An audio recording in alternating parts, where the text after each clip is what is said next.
Dans la présente capsule, on va on va couvrir la section 8.5 pardon, du manuel. Cette section-là porte sur le travail d'une force variable. On va aller regarder les diapos. Bon, ici, on introduit le théorème de l'énergie cinétique et on le fait avec des forces qui sont constantes, une force appliquée extérieure, ou bien dans le cas de la gravitation. La gravitation proche du sol, on dit qu'elle est à une accélération constante, 9,81 mètres seconde carré. Alors, si on regarde ce dessin ici, qui correspondait à l'exemple 8.5 d'un enfant descendant sur une côte, ben, le poids mg est le même, peu importe la hauteur à laquelle on est. Vu qu'on est proche du sol, la force est constante. Mais qu'est-ce qui arriverait si la force était, bon, on a trouvé que ça dépend seulement des positions initiales et finales, qu'est-ce qui arriverait si la force n'était pas constante? Alors, ici, pendant que le déplacement S se faisait, la force était constante. Mais qu'est-ce qui arrive si pendant qu'on fait le déplacement d'une position initiale à une position finale, la force n'est pas constante? Si on devait ici faire l'air sous la courbe, garder une force constante fois une distance, évidemment, on verrait qu'on a une très grande erreur. D'où le recours à l'opérateur d'intégration où on va vraiment ramener l'air sous la courbe à une somme sur un très grand nombre de petits rectangles. Dans le cas qui va nous intéresser ici, c'est le travail du ressort. Le ressort, pendant qu'on le déforme sur une distance x, dans un sens ou dans l'autre, la force est proportionnelle à la déformation. Donc, lorsqu'il y a zéro déformation, la force est de 0, mais plus on allonge ou on comprime le ressort, plus la force augmente.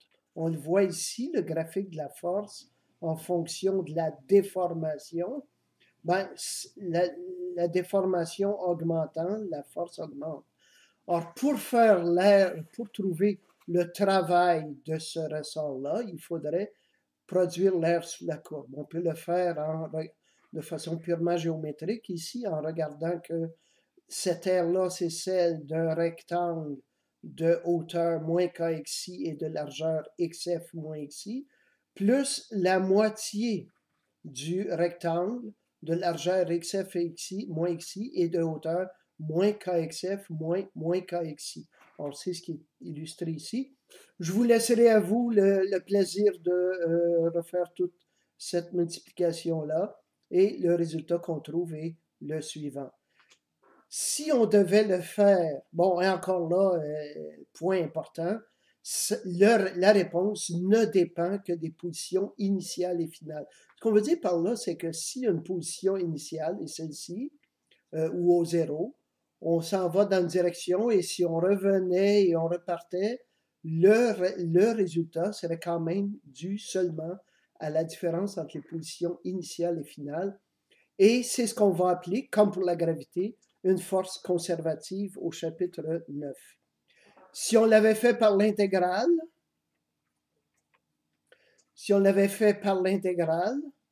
on trouverait, bon, l'intégrale de f.dx, f étant moins kx, et bon, c'est l'intégrale la plus simple, c'est l'intégrale de x dx, ça donne x carré, qu'on intègre de xi à xf, et encore une fois, on trouve que ça ne dépend que des positions initiales et finales. Et c'est ce qu'on va appeler des forces conservatives. Je vais regarder avec vous l'exemple 8.7.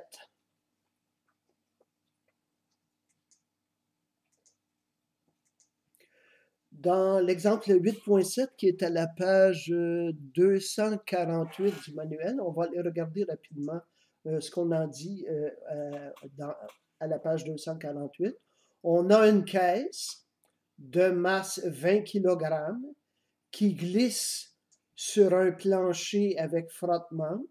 Elle arrive avec une vitesse V0 et au moment où elle fait contact avec un ressort, à ce moment-là, le ressort est encore dans sa longueur naturelle. Il n'est pas encore déformé.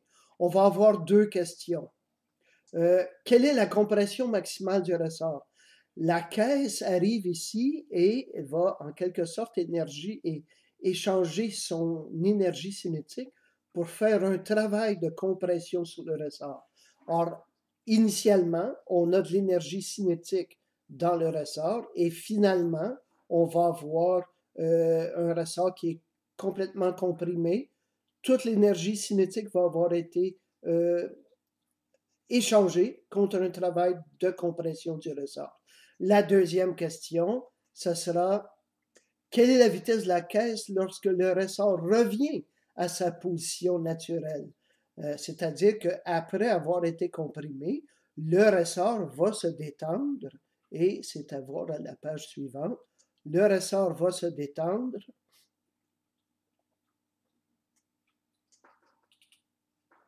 Bon, en tout cas, le ressort va se détendre et on va revenir à... le ressort va revenir à sa position naturelle et on demande quelle sera la vitesse de la caisse rendue à cet instant-là. Alors, on va aller regarder la solution que j'en ai donnée et que j'ai mis dans Colnet Co-Ressources sous format PDF. Or, ici, ce qu'on a, c'est la situation initiale et finale. Je m'attends à ce que dans un devoir ou dans un examen, vous me fassiez ce genre de schéma-là avec une situation initiale et finale. On en verra d'autres exemples d'ici à la fin du module. Initiale, la caisse arrive avec une vitesse 0. Finale, la vitesse finale est 0, mais on s'est déplacé de la position 0 à la position x1 égale moins d par rapport à la coordonnée x, le système de coordonnées x qui était donné. En application de notre théorème d'énergie cinétique, le travail net résulte en la différence d'énergie cinétique finale moins initiale. Au final, il y a zéro énergie cinétique. On calcule, parce que la masse est arrêtée, on calcule les deux travaux, celui de la force élastique, qui est 1 demi K xi carré moins 1 demi K xf au carré. Ici, le xf, c'est le x1. On trouve cette expression-ci. Le travail du frottement, qui est toujours négatif en raison du cosinus 180. Le déplacement est vers la gauche, le frottement est vers la droite. Et l'expression pour le frottement est donnée ici. Quand on met tout ça ensemble, on a le travail net, la somme des deux travaux, égale la différence d'énergie cinétique, c'est-à-dire qu'on a perdu toute l'énergie cinétique initiale, et on voit que c'est une équation quadratique en D. On la résout, deux possibilités, soit D égale moins 0.0601 m ou D égale plus 0.4. Mais comme on avait dit que x1 était égal à moins d, alors c'est la valeur positive qu'on va garder ici pour que x1 soit égal à moins 0,4. Si on avait gardé la valeur positive, ça aurait fait x1 égale plus 0.601, qui est contraire à nos hypothèses.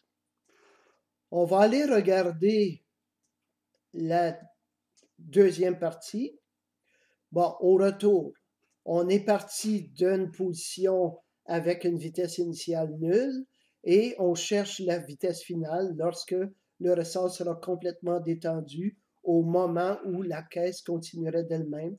On applique de nouveau notre théorème de l'énergie cinétique. Le final, c'est avec cette vitesse-là. L'initiale, c'est on avait une vitesse initiale nulle. Le travail net, c'est la somme des deux travaux. Encore là, le travail élastique, 1 demi kx0 au carré moins 1 demi kx final au carré. Le x final étant 0, on a 0 ici. Le x initial, c'était notre d pour le travail du frottement. C'est encore négatif. Le frottement va toujours être à l'opposé du déplacement. Le déplacement est vers la droite, le frottement est vers la gauche. Le θ est toujours de 180 degrés Et là, ben, on insère les chiffres à gauche et à droite. Tout est connu cette fois. Et on trouve une vitesse de 1,56 mètres par seconde. Or, ceci va mettre fin à la présentation de la section. Non, pardon, on avait, normalement en classe, on aurait également fait le problème 35. Alors, je vais aller le regarder avec vous. Le problème 35 dans le manuscrit.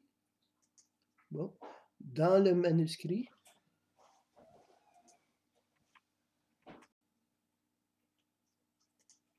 Le problème 35 dans le manuscrit est à la page 257. On va le regarder ici. Alors, il y a un bloc de 670 grammes qui est appuyé sur un ressort qui se trouve être en compression de 40 cm.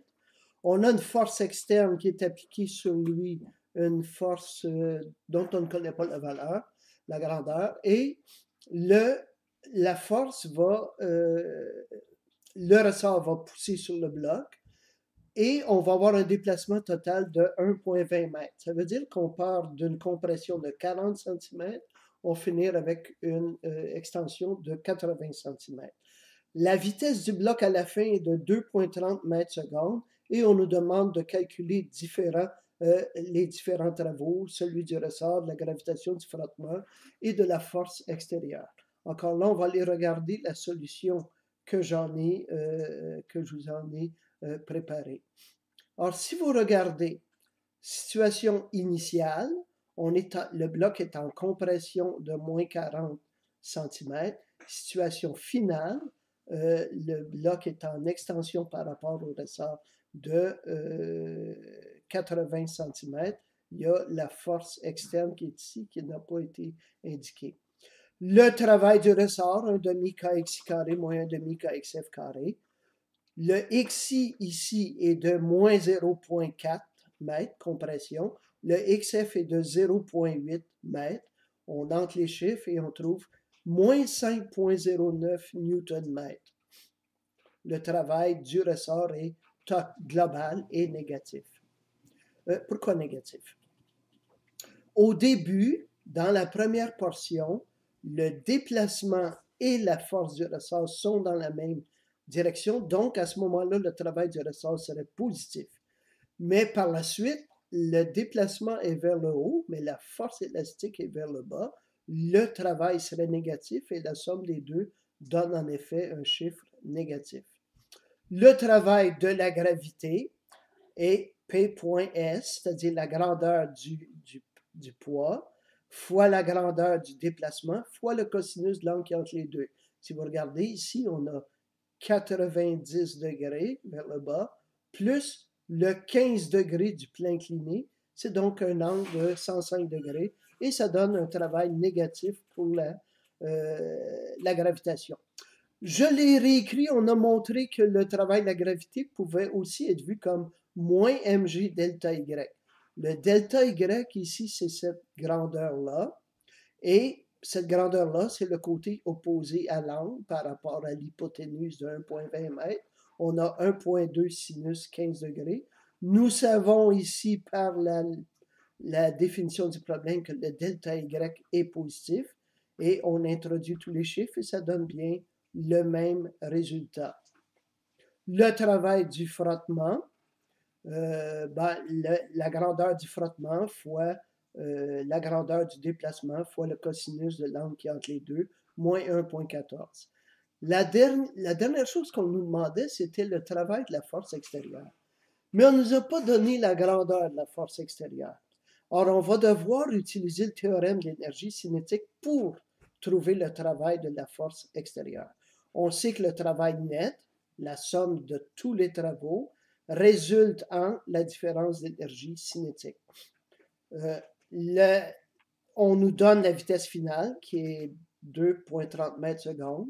Donc, le travail de la force externe, ça va être l'énergie cinétique finale, moins les trois travaux dont on a déjà calculé la grandeur. Ils étaient tous négatifs. Moins, ça donne des plus.